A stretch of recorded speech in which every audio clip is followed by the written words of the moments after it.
The rise of Nero. Rome's newest emperor is only 16, his future seemingly bright. But under the surface, dark shadows begin to form.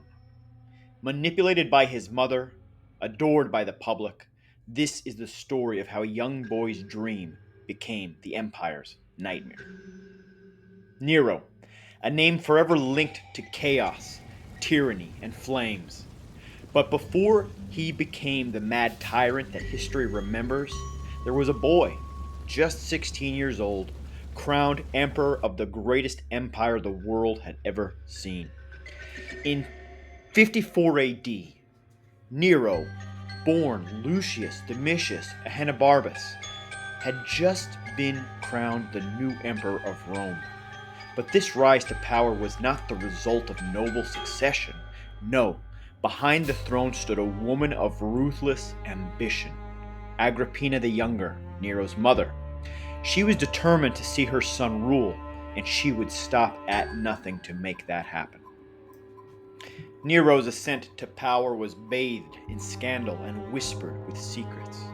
The mysterious death of Emperor Claudius, whom many believed was poisoned by Agrippina herself, paved the way for Nero's coronation.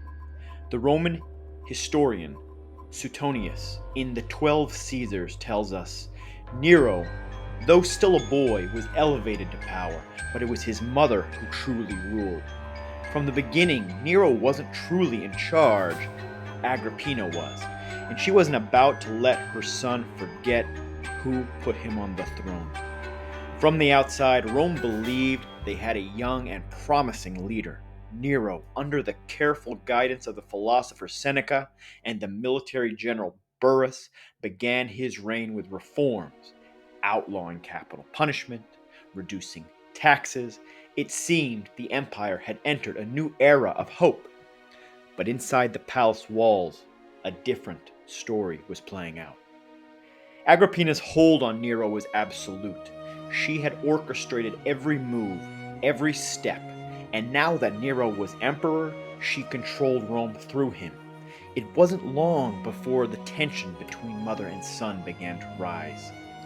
The historian Tacitus, in his Annals, describes Agrippina as a woman who lived for power and for whom no boundary was sacred. She believed Nero owed her everything. After all, she had positioned him on the throne. But as Nero's power grew, so did his desire to break free from her grasp. Nero's early obsession with the arts began to take shape. He wasn't satisfied being emperor, he desperately needed to be loved and adored. He began performing in public, music, poetry, even theater. For an emperor to take the stage was scandalous, unthinkable. Tacitus remarks, the people whispered behind closed doors, for an emperor's stage was the battlefield, not the theater. But Nero didn't care. He basked in the applause, the validation from the crowd, the adoration of the Roman citizens. Nero's vanity and obsession with personal glory reached new heights when he embarked on a grand tour of Greece in 66 AD, where he competed in the most prestigious festivals of the ancient world, including the Olympic, Pythian, and Isthmian Games. Despite mediocre performances and even falling out of his chariot during a race, Nero was crowned victor in every single event. His participation in these contests, from music to poetry to chariot races, culminated in an astonishing 1,808 first prizes, none of them earned on merit, but awarded out of fear and deference to his imperial status.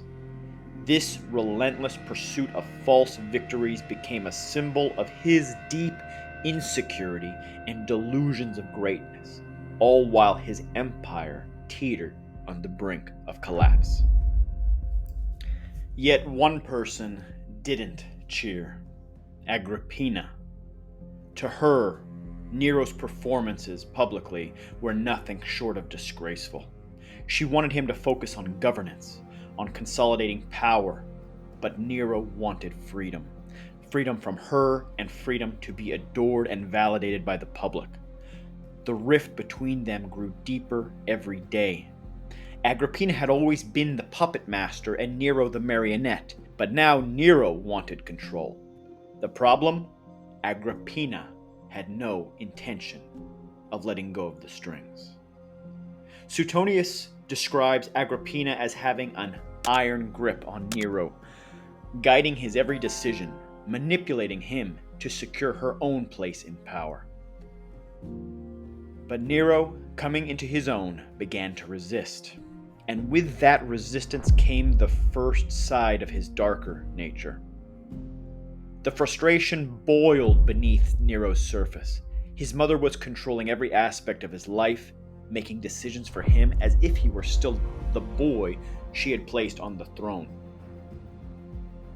It was then that seeds of resentment and perhaps something far more dangerous began to overflow.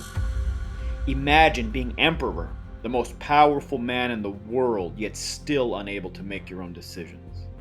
Tacitus tells us that Nero began to brood, his anger toward Agrippina growing with each passing day. He began to imagine life without her. But could he truly take that step? Could he rid himself of the woman who had given him everything? The early signs of Nero's psychopathy began to emerge. He wasn't just a ruler hungry for power, attention, and validation. He was a boy filled with resentment, anger, and a deep need for control. His need for public adoration, for the love of his people only grew, yet his greatest obstacle remained the woman who had brought him to the throne, his mother. Agrippina's control over him suffocated him long enough, and Nero began to contemplate what would happen if she just disappeared.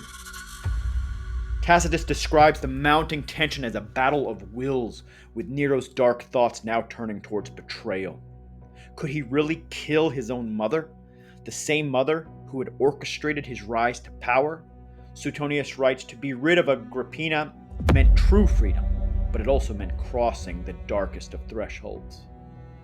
Nero's early reign was marked by promise, but behind that promise was a storm waiting to be unleashed. The tension between mother and son would not end here. It was only the beginning. The boy emperor was growing darker with every passing day, but what he could do next would mark a true turning point. The question is, would Nero find the courage to break free from his mother's control? And if he did, what would be the cost?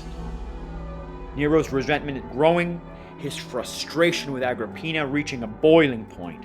But will he truly take the final next step to rid him of her influence? And if he does, what kind of emperor will he become? One thing is certain, Nero's story is about to get much darker. If you think you know where the story's headed, just wait. Nero's reign is only beginning, and what comes next will change Rome forever. Make sure to like and subscribe so you don't miss what happens when Nero finally decides to take matters into his own hands. We'll see you in the next chapter of history.